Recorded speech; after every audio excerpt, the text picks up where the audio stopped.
Yo, people, lateness is greatness. Welcome back into the cut. You already know what time it is. It's time for another London Club's Carnage. Toby's probably turned off his camera because he's there munching away on something. He doesn't want to get drawn out by you guys in the chat.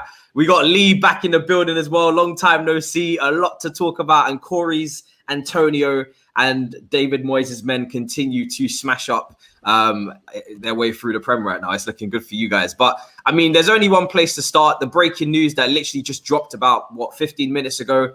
Harry, Class A Kane, Sir Harrington has decided to come back with his tail in between his legs, as Toby quoted before we started, to stay at Tottenham.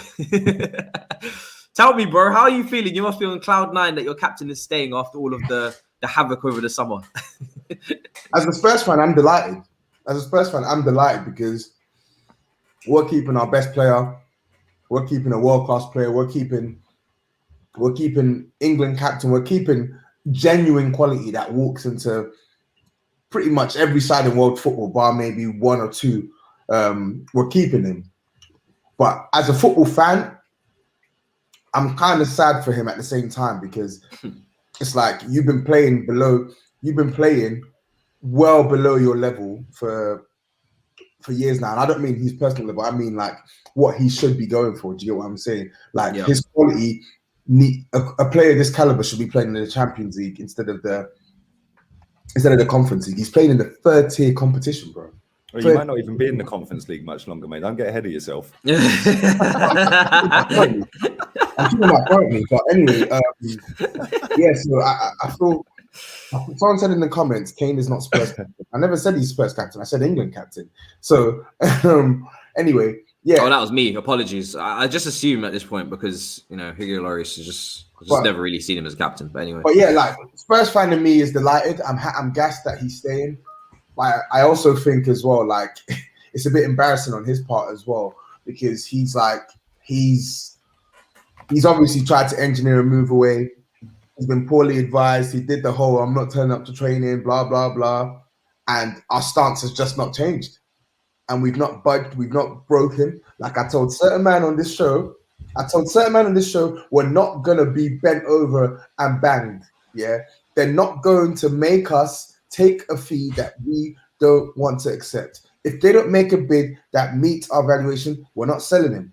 And lo and behold, they've not made a bid that's met our valuation, and he's still at Spurs. Lo and behold.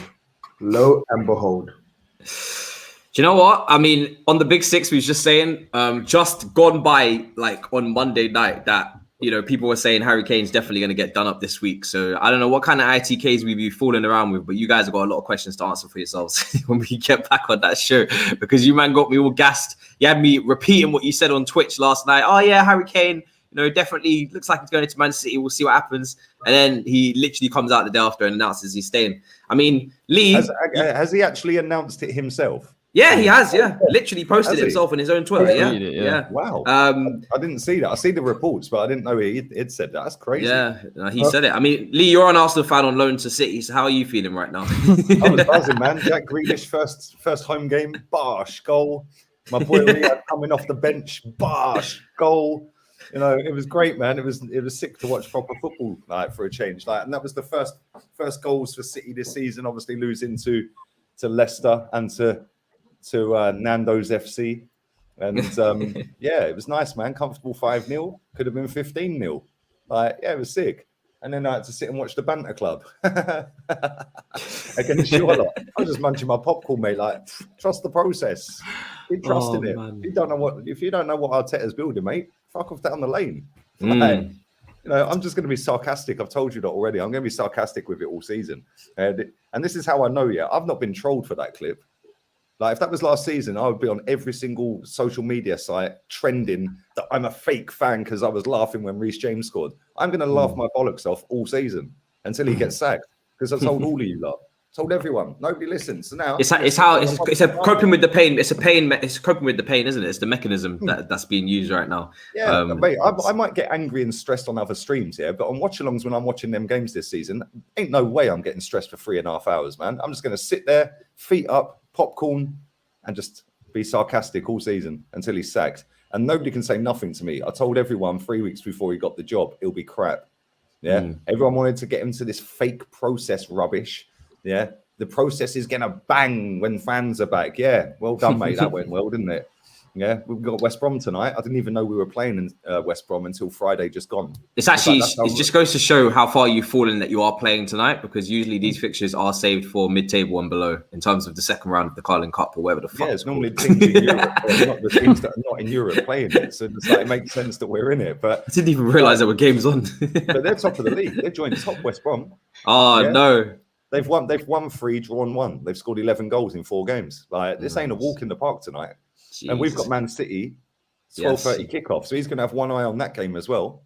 Yeah, we're in big trouble, mate. I would not be surprised one bit if we lost tonight. It's actually more of a surprise if we win.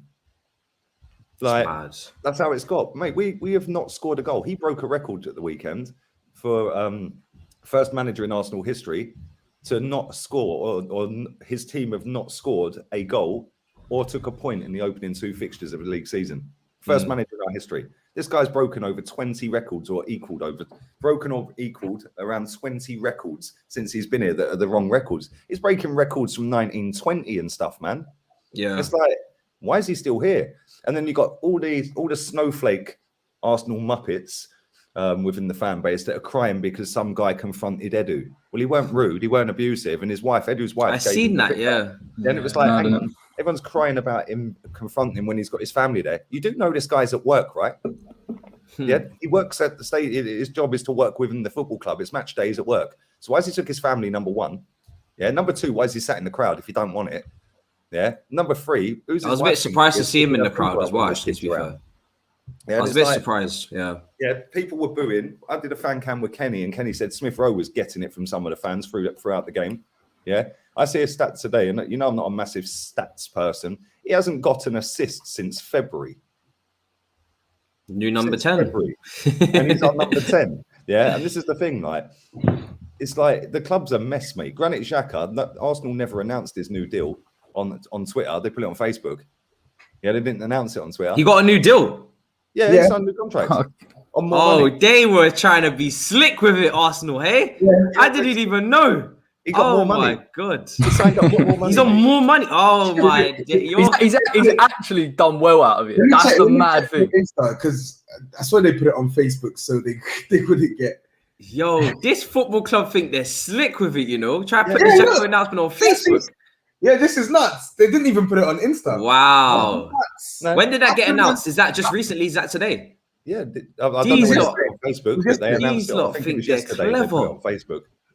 That they must be really, really shook. Let me ask you something, because obviously a lot of Arsenal fans on socials were complaining about Xhaka getting booed by Chelsea fans at the beginning, but I'm not hearing any complaining about the bottles being thrown at Reece James, the glass bottle that was being thrown. What's your take on all that? Because it seems like rivalry seems to be dead in football now. I don't know what the hell's gone wrong with these people. Snowflakes in football now. Like, Arteta's car was getting surrounded by a load of people after the game, and they were going, "Get out, get out." I was like, if that was Madrid, mate, you wouldn't have any wing mirrors left on it. Yeah, do you know what I'm saying? I remember when they started kicking lumps out of Gareth Bale's car. Yeah. Do you know what I mean? Our fans they deserve everything they're getting. Yeah. And then there's talk that he's only got 5 games left. Like, and Wenger could come in until the end, whatever. Then you see all these people, going, "I'll bring Big Daddy Wengs back." Like, you do realise this is the reason we're in this mess, because of him. Yeah. Because he lowered the standards by saying 4th is a trophy. That completely killed this football club. Their 4th is not a trophy, it's 3rd loser. Telling everyone we can't compete while he's competing and earning the most money as a manager in world football. Yeah, spanking 52 grand a week on Bentner. Yeah, spanking millions on other dross players. Yeah. Now we've got to a point where they want to go down this Project Youth crap. Yeah, right. And that's now the next narrative. Yeah, I will answer your question in a second. Right? That is the next narrative, yeah? That, oh, well, we're building a young team, a young squad. Yeah, like when Ramsdale came, like we bid for Ramsdale and nobody wanted him. I didn't see a single person. I'm active on Twitter, yeah? I didn't see a single person on that platform want him. Yeah, they said, no, don't want Ramsdale. When the bid was accepted the next week and he's coming, you got Ornstein sitting there telling the world, oh, well, Yes, I don't like the criticism that a young England international goalkeeper is getting. He's 23. Well, number one, he's not an England international. He's never been in goal for England first team, mate. Yeah, No. he's not got a single cap, right? So he's not an England international. Number two, he then sat there and went, where was Ederson and Alisson at 23 years old? Well, Ederson was winning a double in Portugal and got man of the match in the cup final. They won 6-2. Yeah, and Alisson was the number one at the time for fucking Brazil, mate. Yeah, he played loads of games for Brazil. Like, so what are you talking about? But then there's the comparison of other goalkeepers at 23. So every time you now cuss that signing, they're the stats that come back at you. Oh, but this goalkeeper, what was Alisson doing? What was Ederson? Yeah, our fan base deserve everything they are getting, mate. Yeah. And the funniest thing about it is they can all sit online crying, yeah, that fans were booing Saka. Yeah. They were also crying that Edu was approached and the guy said, yo, Edu, what's going on, mate? What's going on? And he's pointing at the pitch. Edu's wife went like that. Like, who are you not, like, come on. Yeah. And then they're all sitting there crying. The fact and reality is, and I've told people this so many times, right? Probably less than 3% of our global fans live in the UK. Out of that 3%, it's probably about another 3% that actually can go. Yeah.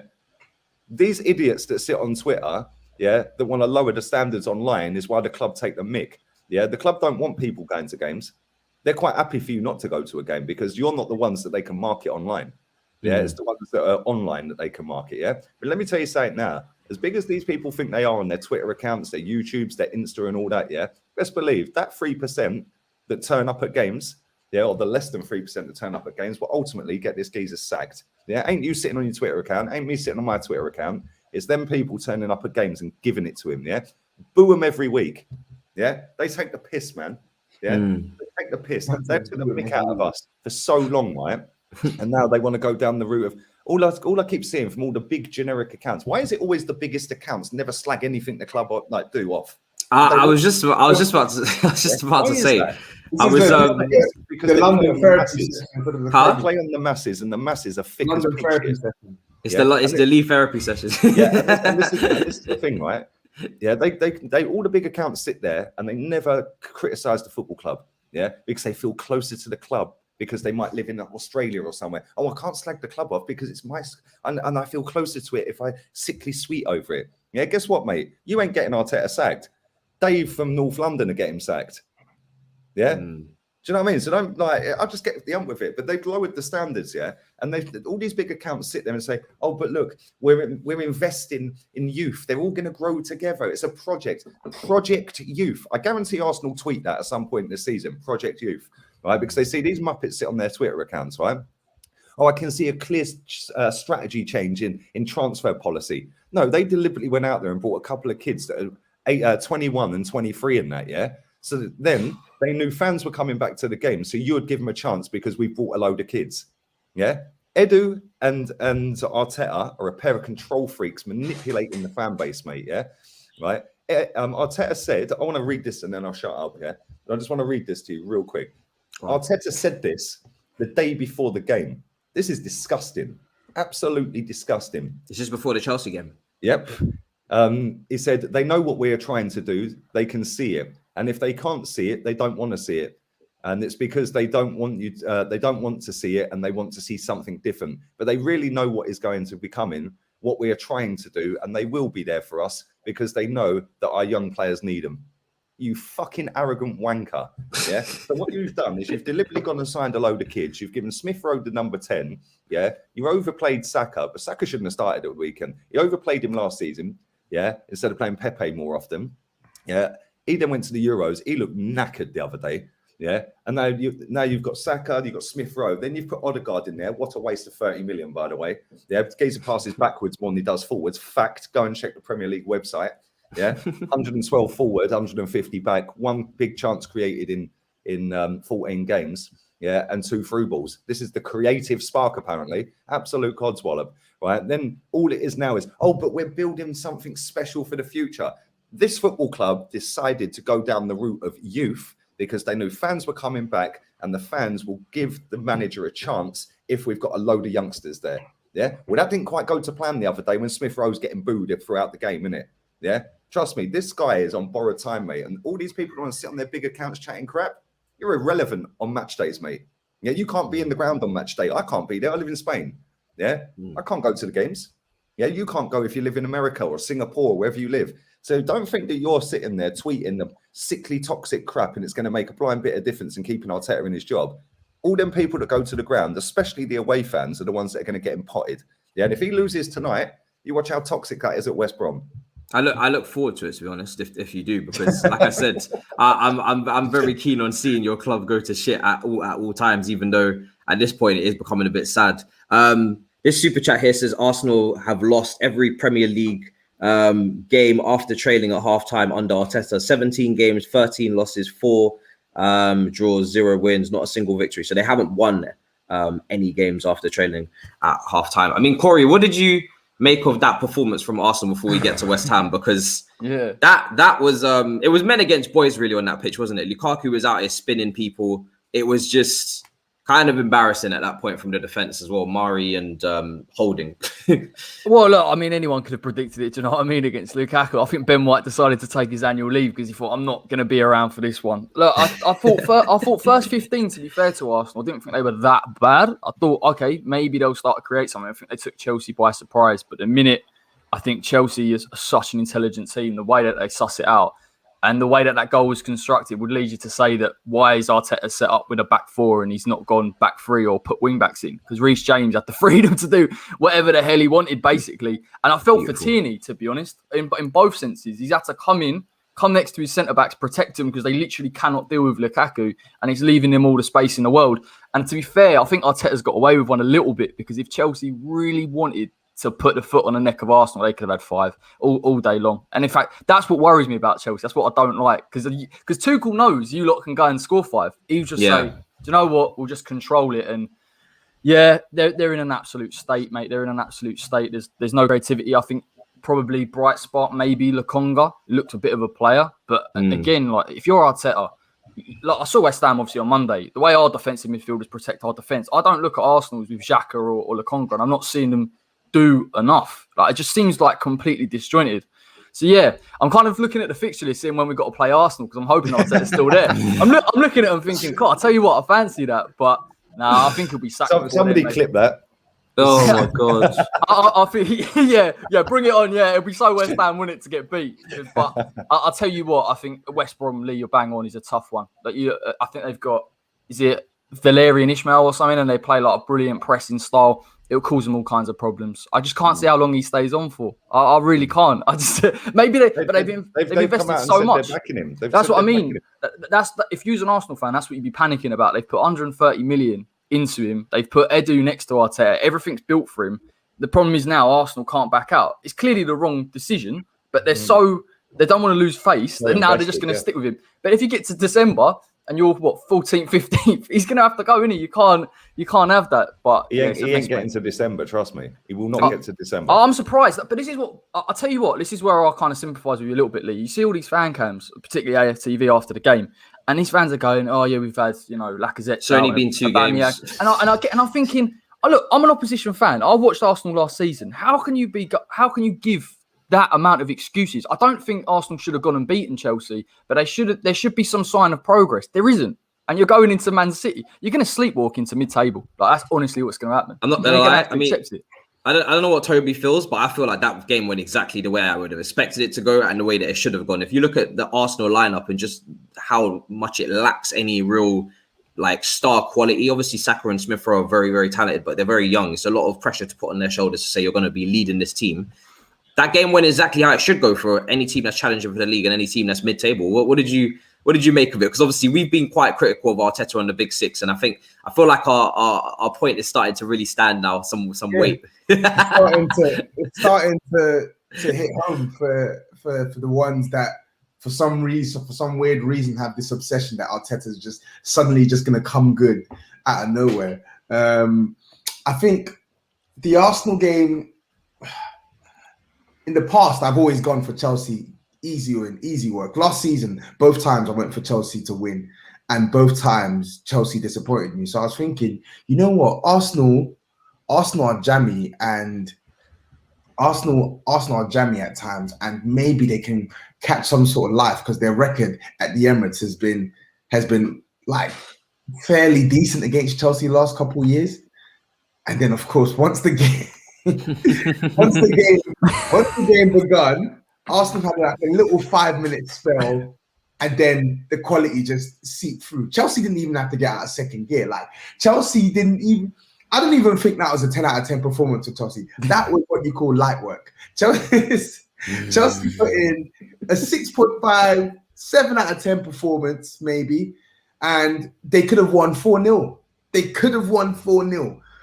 And Lukaku, it was like putty in his hands with Pablo Mari.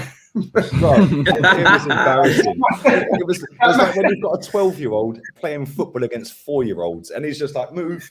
It was brilliant. It was beautiful. Like we play for touchdown. We play 11 aside on Saturdays, and like I'm not exactly good in it, and I play left back. But like sometimes I know my marker. Like there are some games where I know my marker is so frail and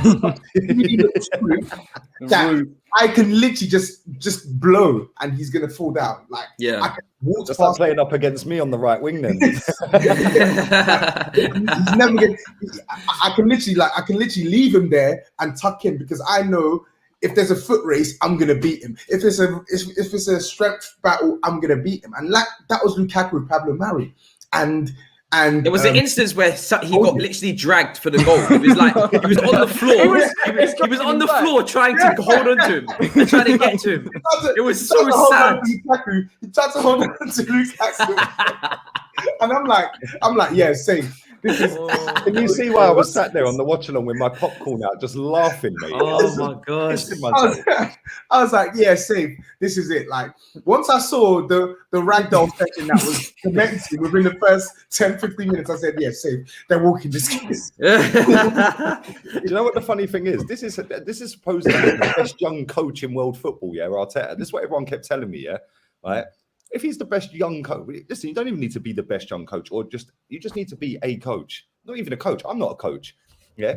The worst thing you can do up against Lukaku is go tight. Yeah. You have to let him stand 2 yards in front of you. You drop off 2 yards as the ball's coming. As soon as he takes his first touch, bang, pounce on him. Yeah. And this first touch, yeah, I'll tell you something, yeah, he has massively improved as a footballer. I said this so much. Country, man. Massively improved. We was fizzing balls into him like constantly throughout the game, and he was always making it stick, dropping deep, linking up, and getting others into the play, and then obviously bursting into the box. That's where the first goal came from. So he was incredible, and I couldn't be more happy with that performance. It was a complete striker's performance, exactly what the team needed. Big Steve with the super chat here, saying when's the Harry Kane parade? No trophies with him, no trophies without him. Spurs mentality. You know what it is? He'll say something with absolute facts, and then I don't know what that is. What is that? Someone's on the tap on. It's Sag Sage, or how do you pronounce his name? Sag. He's taking another dump or something. Anyway, yeah. Steve talks, everything is absolute with him. Kane is worth this, Grealish is worth this, blah, blah, blah, yada, yada. They said on Monday, unprovoked, that Kane was done. And now he's saying, Spurs mentality. Bro, where's your sources mentality? Where's your sources mentality at? He's in the chat as well, saying his sources are ketchup. And mayo. How you said that? Yeah. Oh, that show's funny, man. That Big Six show is hilarious. Oh, man. my days.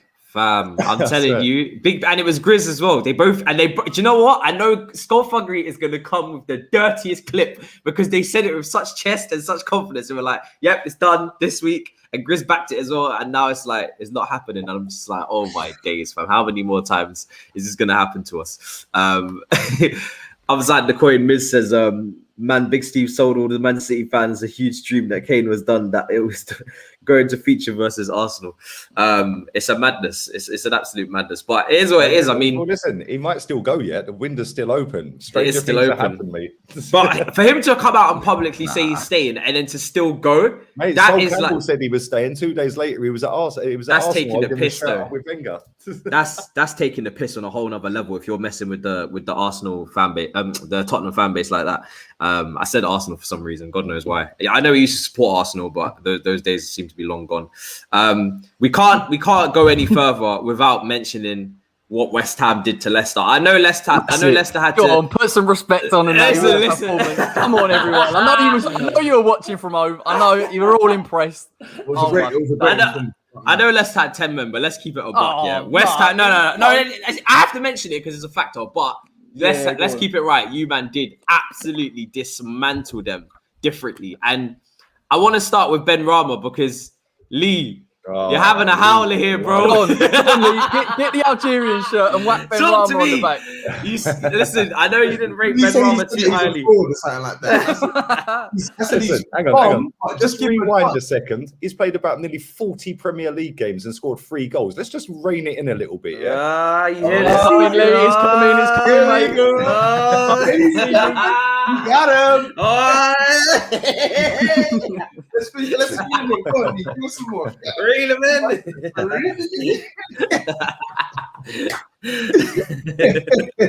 Hey, he's looking different this season. He really is. I think his first season, he definitely was having a big issue with, maybe adapting to the league or whatever. He wasn't really in the team all the time as well. They would kind of seem to be easing him in. But this season, he started like a house on fire.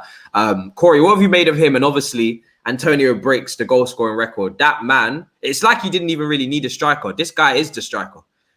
He is until he gets injured. No, honestly, mate, we were just different class. We were just. Did you know what? You watch it on the telly and you think it's good, and I watched the rerun of it. But when you're at the game, like how we're playing, honestly, how well coached that team is. Like we did a job on Leicester. I know they got a man sent off, but we seriously did a job on them. And you done the double on them last season. Exactly. Well, this is what I said in my preview. I said I think Moyes has got Brendan Rodgers' card a little bit because we played different ways against them last season. We won both times. I said, don't sit back against them, press them in the midfield. And I thought Declan and Souček and Fornals as well. I know he's not a player that everyone probably pulls up and thinks he's brilliant. His work rate off the ball, the passes he makes. And Ben Rama, the only thing Ben Rama's done, he's just added a little bit of end quality now. He's a bit more decisive.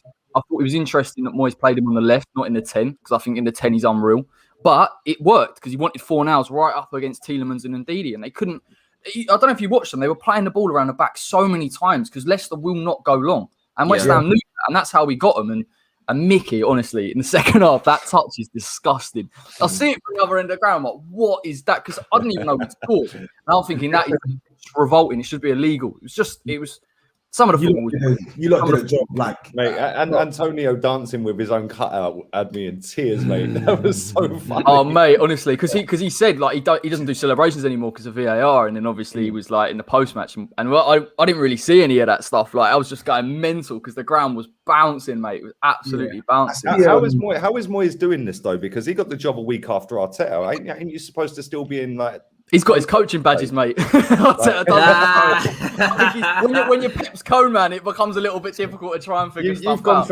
You've gone from 17th to Europa League and joint top at the table. They're top now, yeah. Well, look, at the end of the day, I know. How is this possible? And you've spent over £130 million less than us. Good team, good manager, mate. He's just unreal. He's unreal. But Moyes is good at this level. Like just outside top 4. Look what he did with Everton all those years. He's very good at this. You know what impresses me about this team is we just improve. Like every couple of games, we like against Leicester, we started to switch the ball. We were playing out their press. We didn't do that last season. Like every time I watch us play, we just get better. There's just no ceiling. And I think it's the mentality with Moyes. Like you speak to him and he talks about last season. He said we've got to do better than what we did. So even if this squad realistically on paper maybe can't compete with the top 6, we'll just keep going. And I think a lot of our players are improving. We need squad depth. I'm sure we'll talk about Kurt Zouma coming, but yeah, definitely. That's the only thing for me. Otherwise, I'd be sitting here saying we can go and try and get in the Europa League again. But it's a question of if, a question of when, if West Ham fall apart just because of the injuries. But also, what happened with the Jesse Lingard situation? Because did he not say he wants to go back now? I still think he'll come. Yeah.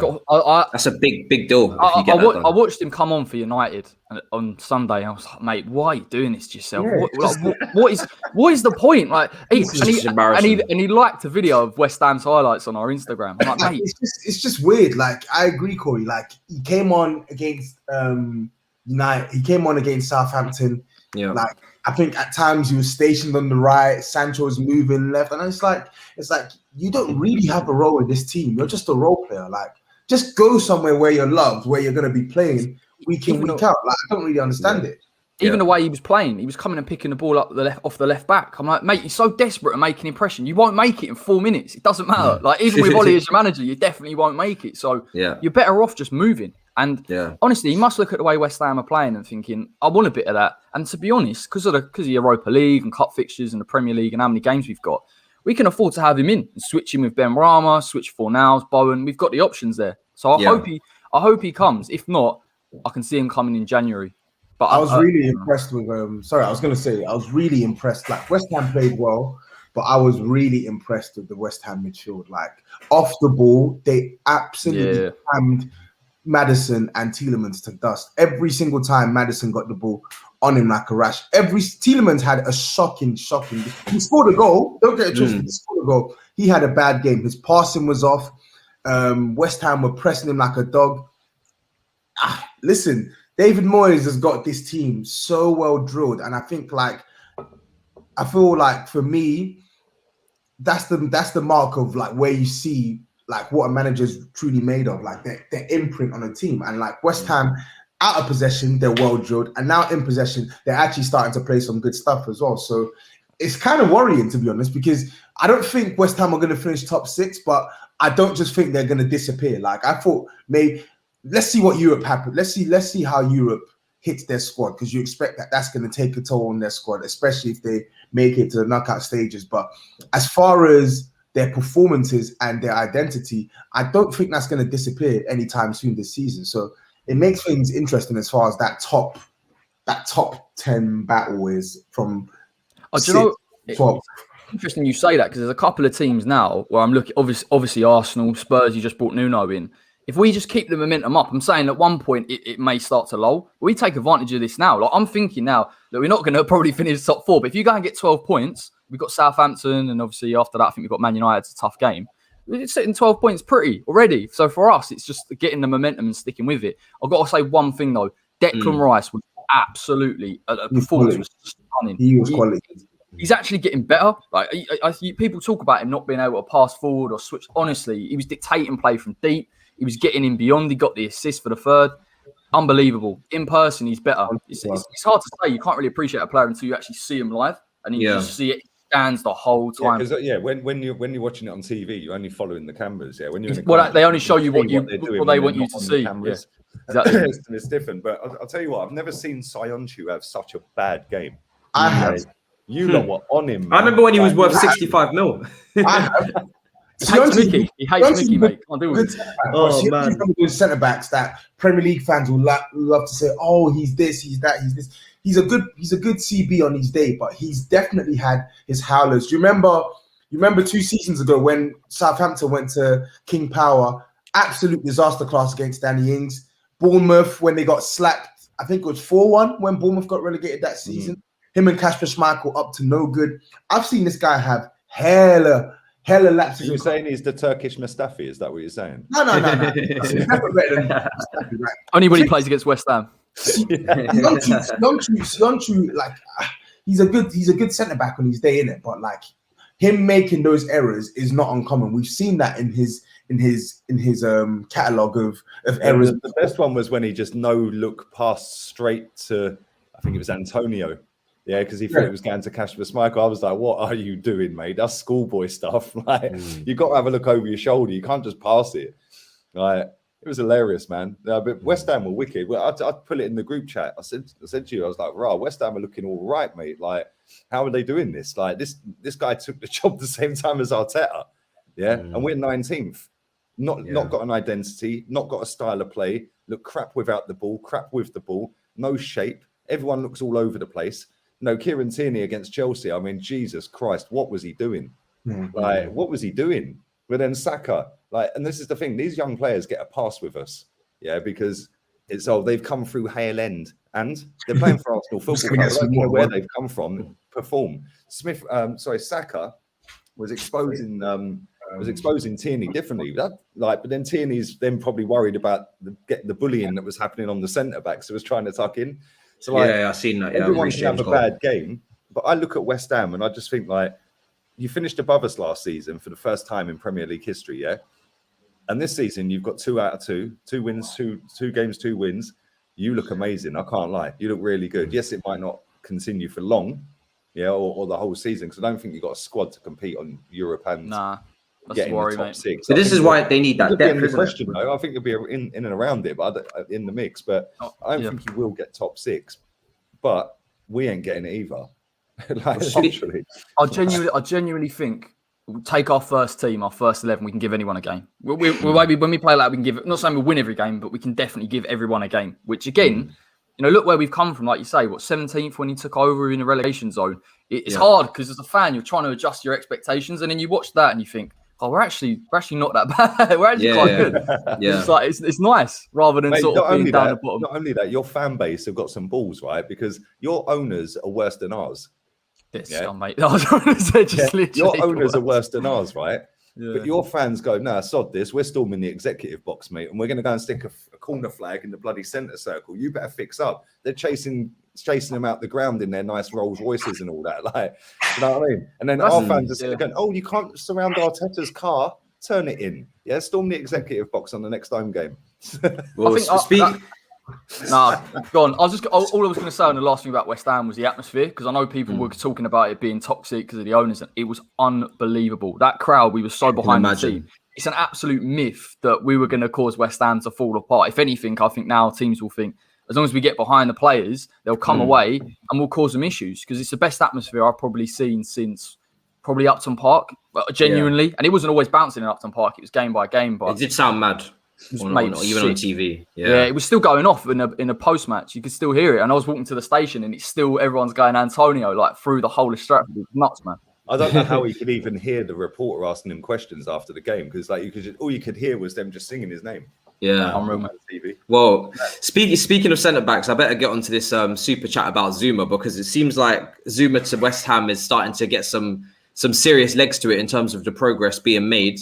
I think personally he would be brilliant for you guys, and I think Zouma, for some reason, obviously the last few months, he started to get a little bit of stick from Chelsea fans in terms of, he maybe doesn't suit our style of play, building out from the back three, stepping out into midfield, all these things. And that's why obviously we're tracking Jules Koundé. But Zouma is still a French international, very good in the back four, very dominant centre back that wins challenges in the air, a great personality as well, and great recovery defender as well. He's brilliant at making those recovery tackles, the slide tackles, the last ditch moments as well. And obviously you can play that high line because of his speed. So how are you feeling if this one gets done?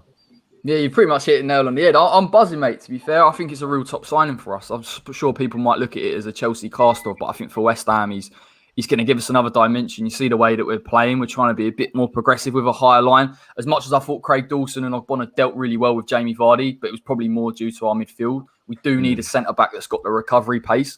The way that Angelo's just going to probably sit behind him and Zouma's going to be the guy to go and aggress and win the ball and carry it a little bit further forward is perfect for us. Protection from Souček and Rice, again, it just seems like a no-brainer in that sense. I just feel like in terms of West Ham's development, in terms of what we want to do, it makes perfect sense. The threat from set pieces, he's better in the air than our existing centre-backs. I can understand West Ham fans, and I do get it being a bit frustrated. We should be going and bringing a striker in. Well, it should look at Lingard, but got to trust Moyes. I've got to be honest. If you look at the signings that Moyes has brought in probably since Souček, they've all been spot on. So he knows what he wants. He does want experience. And I think him and Angelo, that's a top centre-back pairing, genuinely. I mean, Lee, what do you think of Zouma, Lee? Because, we've seen both sides of the coin in terms of Chelsea fans. I want to get your take on this one. I think when he was first linked, I said that I remember the last memory I have of Zouma is Aubameyang spinning him in the cup final. Yeah, I think you said that, yeah. But then I mentioned about the Wolves game. Like, sometimes off the ball, that guy is so clumsy, it's mad.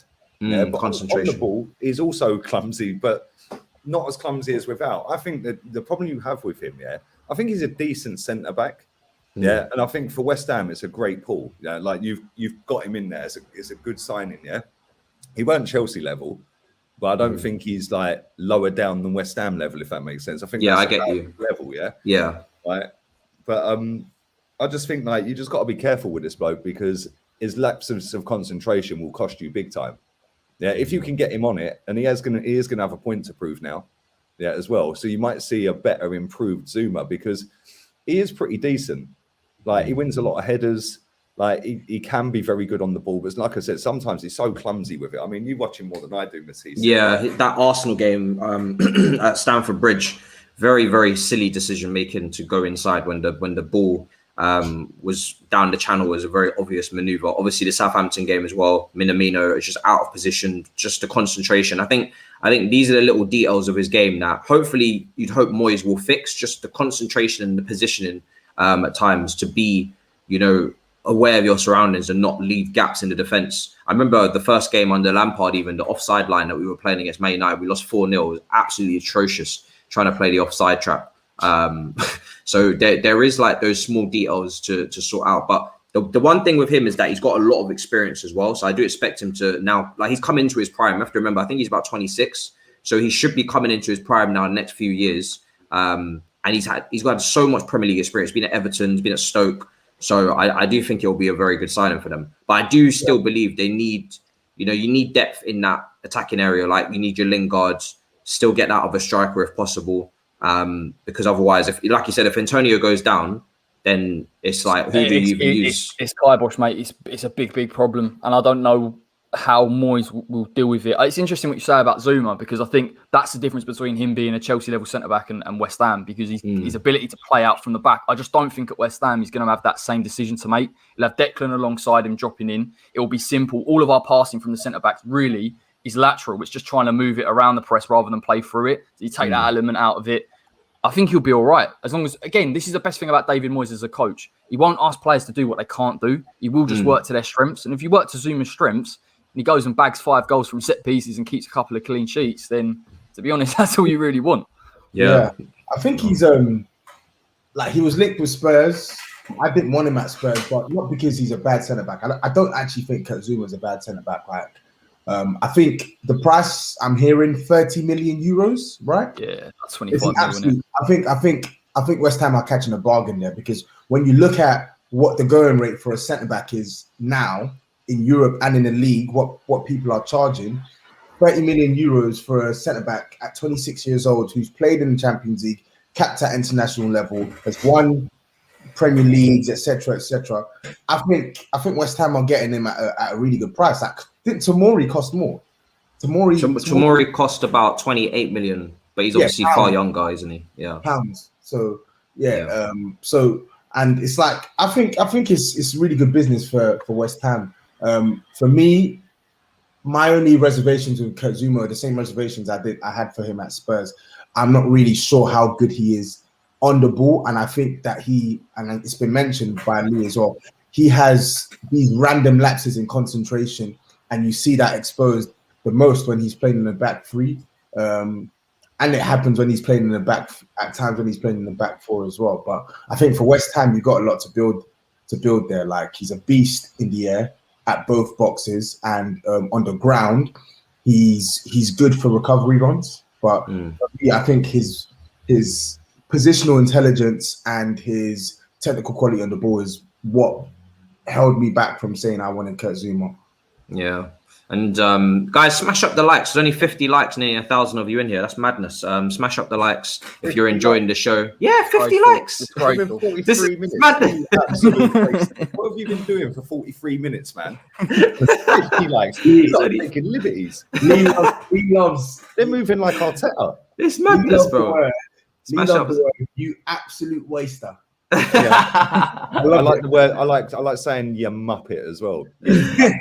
But Lee, I have good news at least to bring to you. Willian is leaving. He's been released. How do you feel about that? I'm actually devastated, really, because like, no, I'm being serious. I'm being serious because, like, that means that he's not going to be part of the Champions League winning team. That we're going to win next season, because obviously when he came, Arteta said that inside 3 years we're going to win the Champions League, so he joined. I'm fuming. He's given up on the process, mate. How dare he? If he can't see the process is going to bang, mate, I'm not being funny. Oh, by the way, I apologise to everyone who I just cussed in the chat. You're obviously not updating your screen properly. It was over 300 likes, mate. Oh, was it? Oh, okay. Yeah.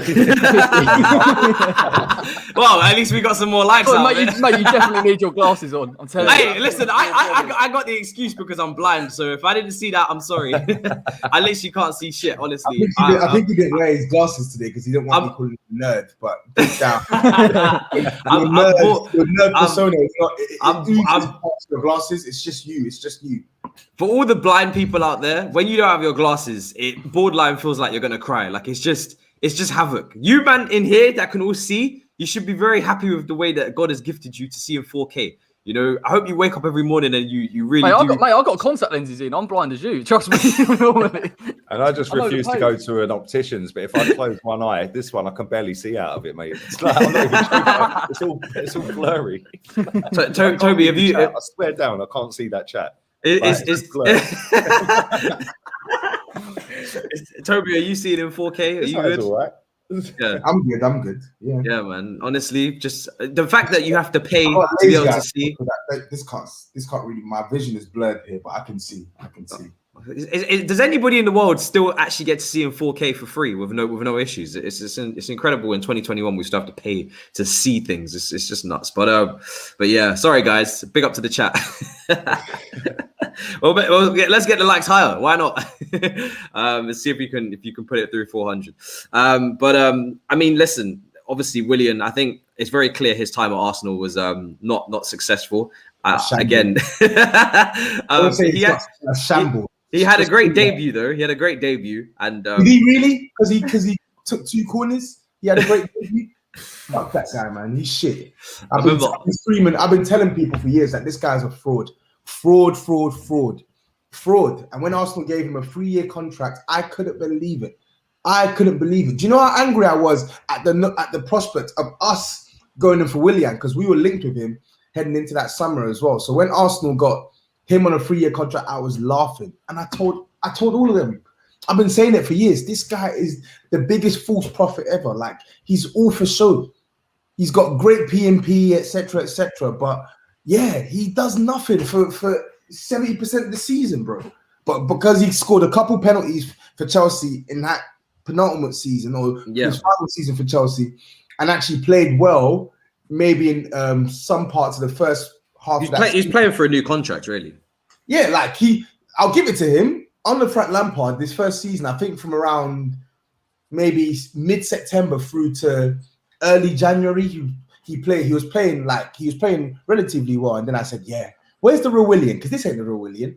And then January to March, we saw the real Willian. No goal in 3 months. Minimal assists, minimal impact. What's he got?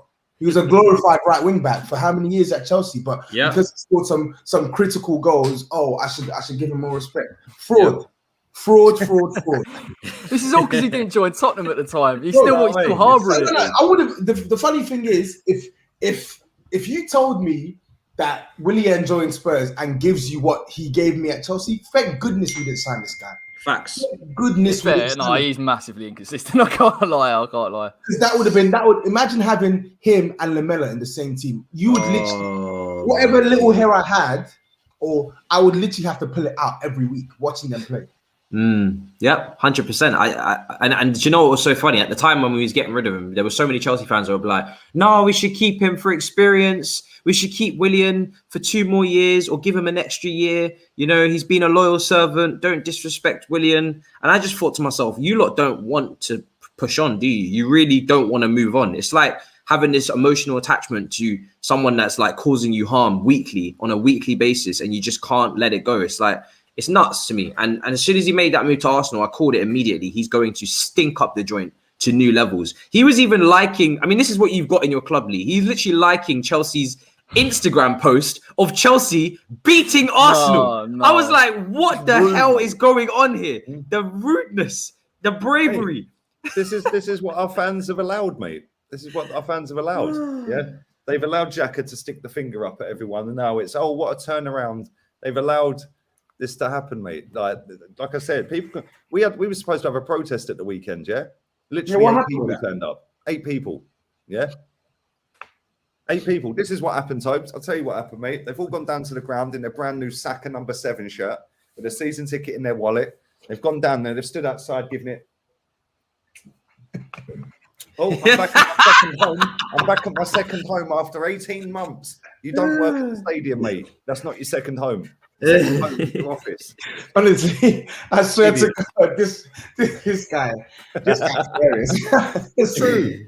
It's true. And at the end of the day, yeah, after the game, everyone starts crying. I don't want to hear none of these people ever put out on their socials ever again, Cronky out. You had the chance when his son was at the ground on Sunday.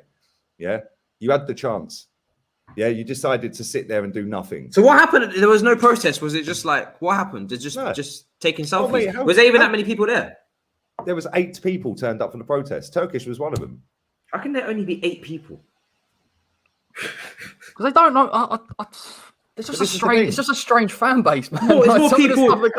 You get more people at a Christmas dinner. I don't get it. They sit there and they moan and they go, "Oh, I've got to get these owners out." I hate it. Turn up next week with the new Arsenal shirt. Like, what are you talking about? Like, it just makes me feel a bit. It's just bizarre, man. They all knew the owner was going to be there, but it was like they're just more interested in going there and putting their selfies out. That I'm back at my second home. Yeah, guess what? You've just lost all credibility. Don't ever tweet Cronky out ever again because you don't want him out. If you wanted him out, the ideal opportunity was when his son was at the game at the weekend. Yeah, you could have all protested outside the ground. You could Eddie was there as well. Could have really kicked up a whole storm. You could have all walked out after 20 minutes when you were 1-0 up, 2-0 up, whatever it was. Yeah, and booed and all walked out. Instead, they're all sitting there going, "Oh, I'm back in my second home." Yeah, they don't deserve success. Yeah, they do not deserve success. The worst ones are the ones. I hope you not get relegated. You know what? Well, we're 19th at the minute, so it's possible, isn't it? Do you ever think there's actually a chance of Arsenal actually getting relegated? If they keep Nottingham Forest. Yeah, they'll never get this manager. Trust me, in 5 years we'll be in the Championship if this manager's still here. Yeah, I'm not even flagging it. I'm not even joking with it. Yeah, like, straight up, this manager has lowered the standards even more than Wenger did in the last decade. Yeah. Re-signing players. Like, people keep telling me he needs his own squad. He's brought Ramsdale, Cedric, Marie. Who else did he brought? Willian. Willian. Gabriel. There is in a whole. Yeah, you showed us. Did you show us? Was he? Yeah. No, you showed us. Yeah, you showed us. Player, and it was Willian. Yeah. Ramsdale. There you go. We didn't need Ramsdale. We could have gone and got Matt Ryan. Yeah, for nothing. Yeah, literally nothing. He was a free signing. He wanted to come. Yeah, why didn't we go and get Andre Onana for 6 mil? Even though he's banned, you just play Ryan. You've been Leno. You've made a profit. That'll cover their wages for the 2 keepers and their fee. Yeah, that'll cover that. So you've made the money on Leno. Yeah, then you could have gone and done Max Aarons for 25 mil or Lamptey for 30 mil, whatever it may be. Yeah, 70 on Maddison, 50 on Basuma. Yeah, put Saliba back in the team. Job done, isn't it? It's not as easy as that, Lee. You have to splash on Ramsdale. Football manager, mate. It's not football manager. I can't believe you paid 30 mil for Ramsdale. You could get Basuma for 40-50. It's just unbelievable. Basuma absolutely bossed it against Watford. To the point where I'm thinking any team in the top 6. If Rice left West Ham, which probably I'll just go and give Brighton that if he's still there. It was so good. So good. Proper. I've even been saying for Chelsea, because obviously I'll get onto Chelsea now, but let me read out these couple of super chats. But Basuma, I've said it for the longest. Even at Chelsea, we'd be brilliant to have him. Like, whenever Kante needs a rest or he's not there, you know Basuma's going to give you that same energy. He's going to give you that same ground covered. This super chat from Scott says, has Lee, the only panelist with his team with no win this weekend? No goals. Yeah, and it was the same last week as well. So Lee missed out on that. Hey, I'm used to it. Listen, I've got a big bag of popcorn in there for tonight, mate. I've got my beers on ice. They're in the fridge. Yeah. Odella says, laughing my bollocks off again. Adela says, thoughts on Loftus-Cheek to Roma. I mean, for me, I've said it already. I think Loftus-Cheek needs to go. There's no real space. I don't know. I haven't been on Twitter today, so I don't really know how far along that is. Huh? Loftus-Cheek needs to go. Yeah, he needs to go. I said it a lot already this summer, is that, look, there's no real space for him in the squad. He didn't have the loan that he would needed to have any chance of coming back here and actually being a success and really putting himself through the door. And I know Tuchel took a little shine to him when he was in Germany and maybe he was a bit younger, but you look at Chelsea's midfield and we're chasing Saul Niguez, which I'm going to get onto in a minute as like the last topic. But we're chasing Saul Niguez. We're linked with Rice year after year. Tchouaméni year after year.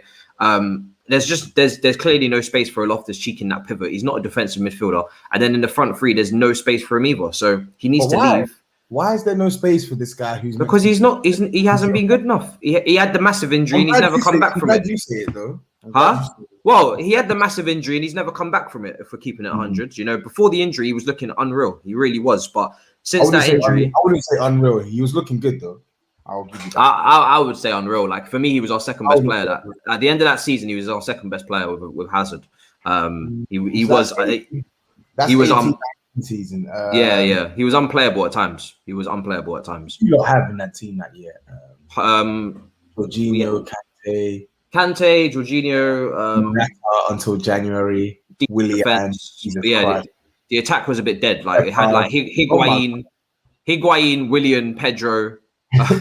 That was the year. That was the year where Messi snatched Christensen's soul, innit? No, it wasn't. No, it wasn't. We was in the Europa League. Oh no, that was the year before, wasn't it? Yeah, I think so. We was in the Europa League, so we wasn't involved in the year. You know what? Now that I think about it, Loftus-Cheek might have been your second best attacking player that season. He was. That's what I'm saying. After Hazard, wasn't he like him and Giroud, where you're like your second and third top goal scorer? No, it was but like him and Hazard had that mad connection that season. He was just unbelievable. But since the injury, he's just fallen off a cliff, of course. It was a big injury. So for me, he needs to move on permanently. I don't know if this is a loan or a permanent or what, but he needs to get out and go and play minutes, man. All jokes aside, like I will always make my jokes about Loftus-Cheek. I've got to get my agendas in, but I think he's got something in him to play in the Premier League. Like he's obviously got technical quality, but I just feel like his execution at Fulham last season was a bit wayward. He just needs to find a club where he plays consistently in a role that suits him the best. I think Syria would be great. Just change it up, man. Tammy's gone over there. He's got 2 assists on his debut. You got Tomori out there, Giroud. Go out there and see what it's like, man. There's no point staying in the Premier League. I think he can stay in the Premier League if he wants, but I think people need to accept that his level in the Premier League is not top 6 level right now at all. That's what I'm saying. If he goes Syria or change of environment, he might be able to do some sort of shock value. He seems like a mid-table player to me now. He'd do a job at our clubs then, Tobs. I really appreciate. Our midfields are dead. Your midfield's better than ours right now. Really appreciate the super chat, guys, and thank you so much to Ronaldinho Messi superfan. That's very generous of you. Really appreciate.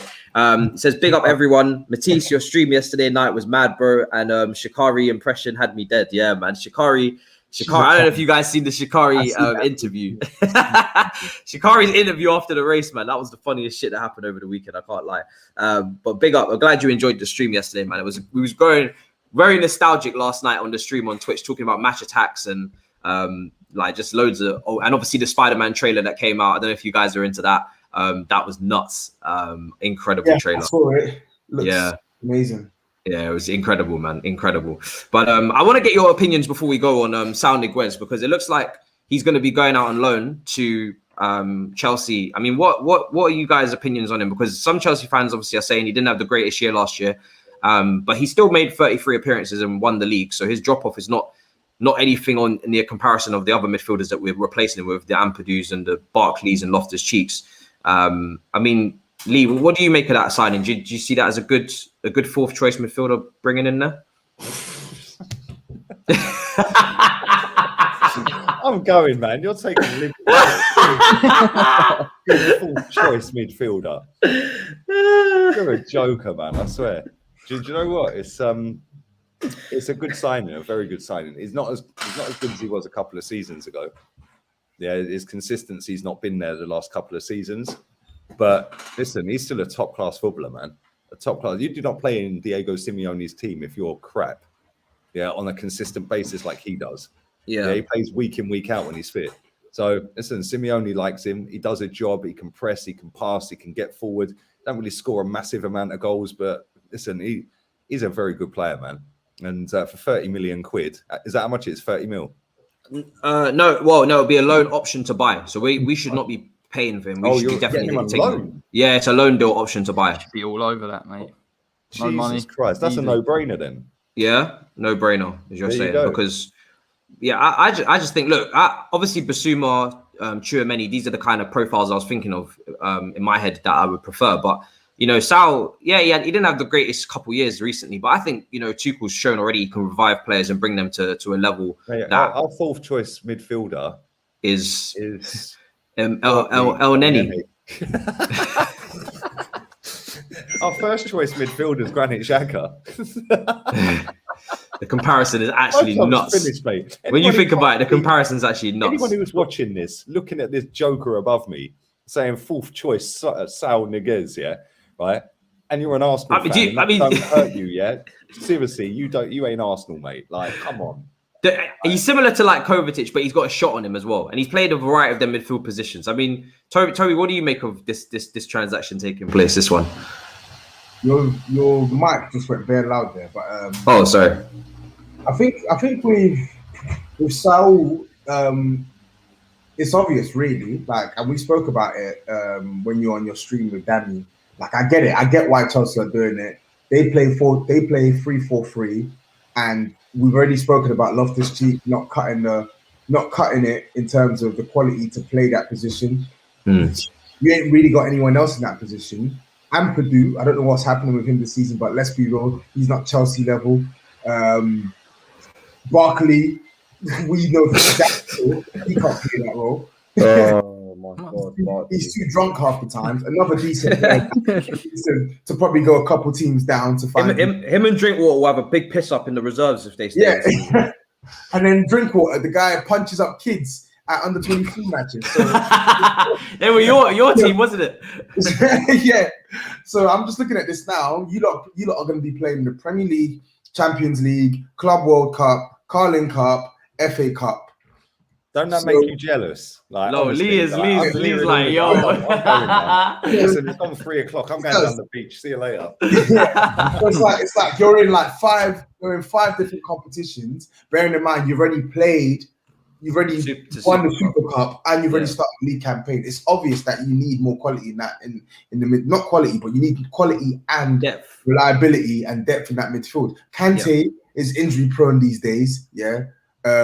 Kovacic is a bit more durable, but he's susceptible to getting a couple injuries, and then Jorginho there as well. So it's obvious that Chelsea need one more in there. I feel like Saul, I think he fits the bill. Like, if you're looking for like a player who's not a staunch defensive midfielder, but someone who can have defensive discipline, can carry the ball, can pass the ball, has got a bit of tech and can let off shots at goal. He can kind of do a bit of everything, can't he? Yeah, like he's an all-rounder. Do you get what I'm saying? And I think in a 3-4-3 system, double pivot, I think those are the type of midfielders you want. So I can see why Chelsea are going for him. I just don't know how good Saul is, because I feel like his stock has plummeted the past couple of years. I've not really watched him extensively, but from what I saw and know of him, like, he's a good player technically.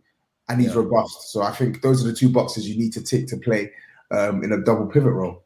I mean, if you've survived the test of time under Diego Simeone, you've definitely got to have some sort of grit about you and some sort of key work ethic as well, which I think is important, because Tuchel's said many times when it comes to the personality of this team and the mentality of this team, he's very careful of who he selects to bring in, because he doesn't want to tamper with it and he doesn't want to mess up the dynamics of the squad. And first of all, you bring Lukaku in, who's obviously just won the Scudetto. That's the perfect mentality you want to bring in. But then I think Sal Niguez, who I think ruptured or his kidney exploded or some madness happened to him a few years ago, so he had to recover from all of that as well. To even come back from that was very impressive.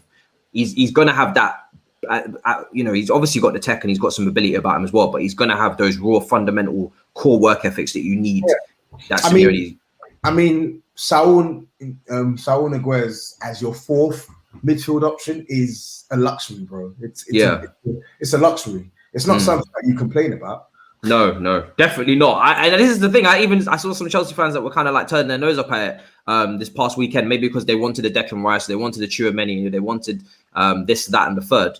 Cool, you might have had your preferences, but we shouldn't pretend like Saul Niguez is some sort of bum just because he didn't have the greatest season. He's a very, very good midfielder. And I think, again, like I said, I think if Tuchel's already shown that he can, raise the level of a Christensen, raise the level of a Rudiger, raise the level of a lot of players that we considered almost dispensable at Chelsea. Now they're indispensable. So for that reason, I have to put faith in the manager that he's going to be able to bring something out of him. So I'm looking forward to it. And obviously, Jules Koundé, I think, is nearly over the line as soon as West Ham pay up for Zouma. I think it was something like 25 million for Zouma and the wages as well. And then Jules Koundé is over the line.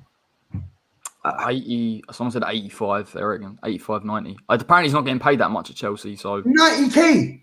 Yeah. Seriously? He wants to come to a big London club, mate. Of course he does. Play week in, week out. 90k, bro. Is that Europa League? Is that too much money for you?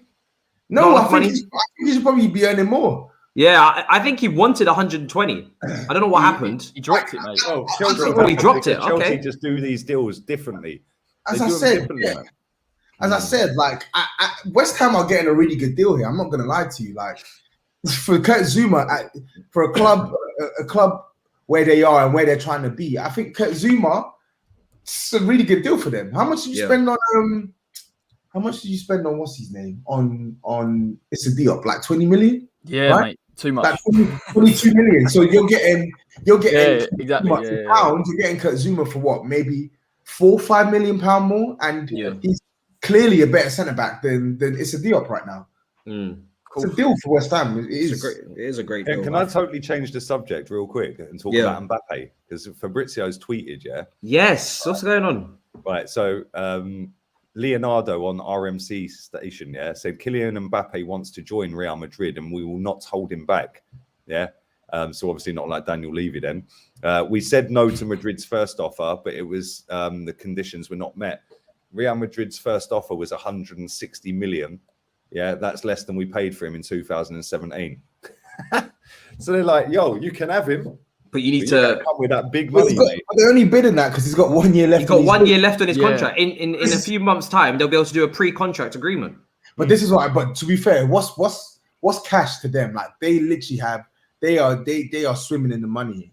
And if I'm PSG, they're swimming in the money, and they want to go for the Champions League this year. They clearly want Real Madrid to be in financial difficulty again. It was not a few months ago that Perez was saying he can't afford anything, and now suddenly he's dropping 160 million on someone with a year left. That's Real Madrid are going to pay the funds to actually get him out of that deal. Yeah, then wait until next summer.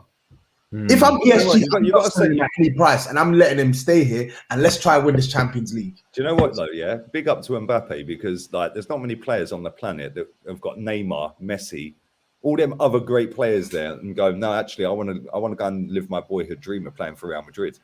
Like he can quite easily just say, no, I'm staying.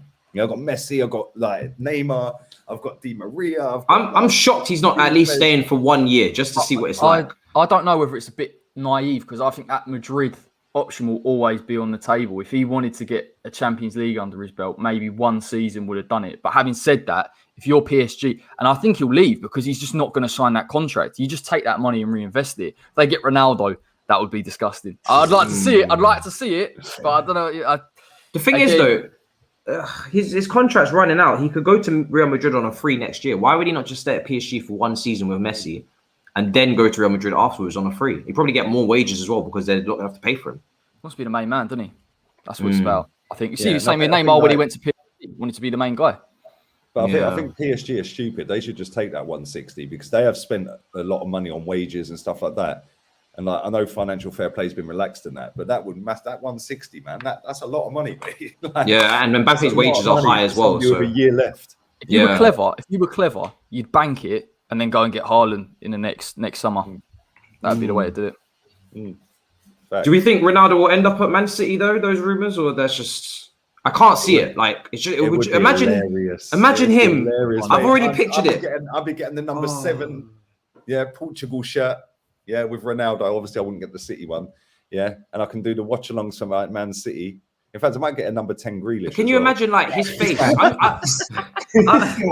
This guy's something else. You wait till we play at the weekend. I've got my Mahrez shirt on back to front, mate, so you can see his name and number on it. Yeah, when we play City at the weekend, watch. I'm gonna have this fan base on strings. They want to chat shit to me for 2 years. Cool. I'm gonna troll you all season. But can you imagine though, Ronaldo with that light blue billboard in Manchester saying "Welcome to Manchester," but only in a Man City shirt? Those Man United fans will go absolutely insane if they see that. Yeah, but they won't. Yeah, but they don't live in Manchester, mate, so they won't.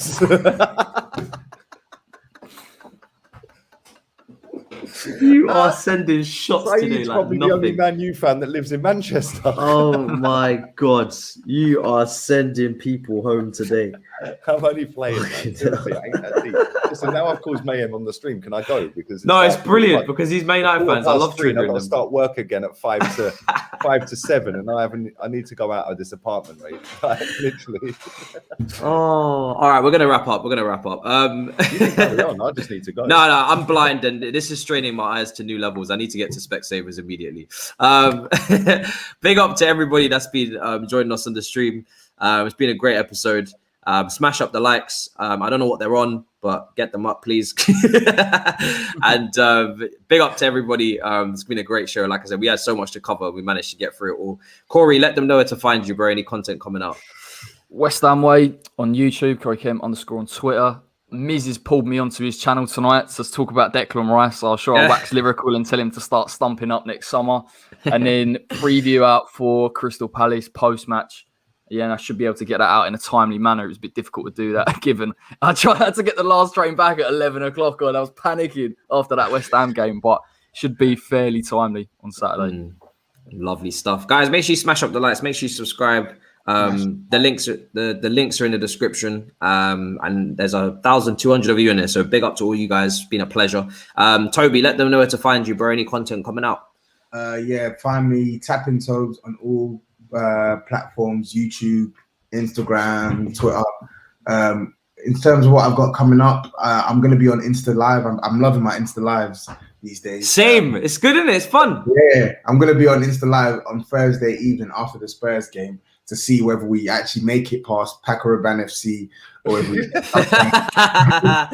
And then on the weekend, I'm not sure if I'm going to have the time to do a preview for Watford because I'm quite busy this weekend, as you know. Probably another birthday or wedding, yeah? Yeah, another wedding. A birthday on Friday, and then Saturday I'm going to the cinema. So I'm going to cinema. You're going on a date? Are you going on a little date? You going on a little date? I'm having a meal there on the Saturday, and then on Sunday I'm at the game. So if I can squeeze in time, I'll do a Watford preview. Otherwise, I'll just do a post-match on the Sunday evening. Okay. Lee, bro, let them know where to find you. What's coming up? Watch along tonight. Oh yeah, you're playing.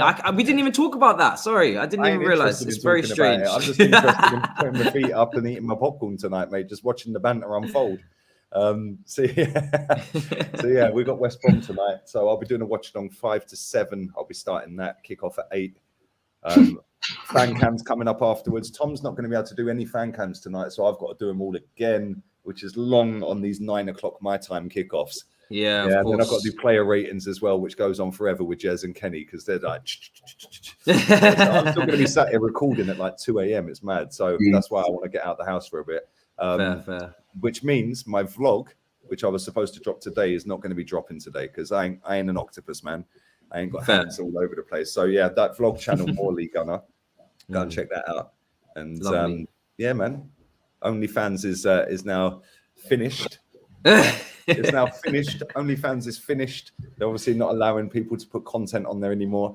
Damn it! I was just about to get into that.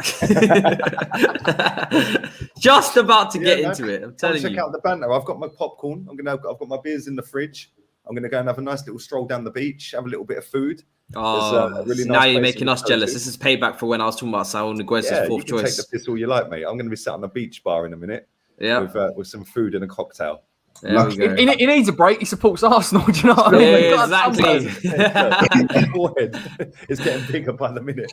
Oh my God. Yeah, man. Listen, guys, make sure you guys subscribe to all the channels. Like I said, this show don't run without them. It's always a brilliant show, always hectic, always shots getting fired. Make sure you subscribe here as well if you can.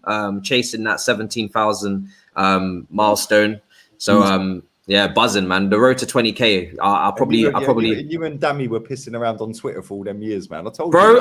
Now I can't stand Twitter. I was on Twitch the other day. I had a massive rant about Chelsea Twitter the other day because I can't believe these guys are arguing amongst themselves after 2 wins in their first 2 Premier League games, a Super Cup, new striker, and great manager, and these guys are still bickering. I can't stand it, man. I don't know what we would do if we were Arsenal fan base. We'd probably start doing, I don't know, start burning down houses and shit. So yeah, big up to everybody. Hope you guys enjoyed the show, and we'll see you next week. Set her out. You already know what time it is. Peace, people.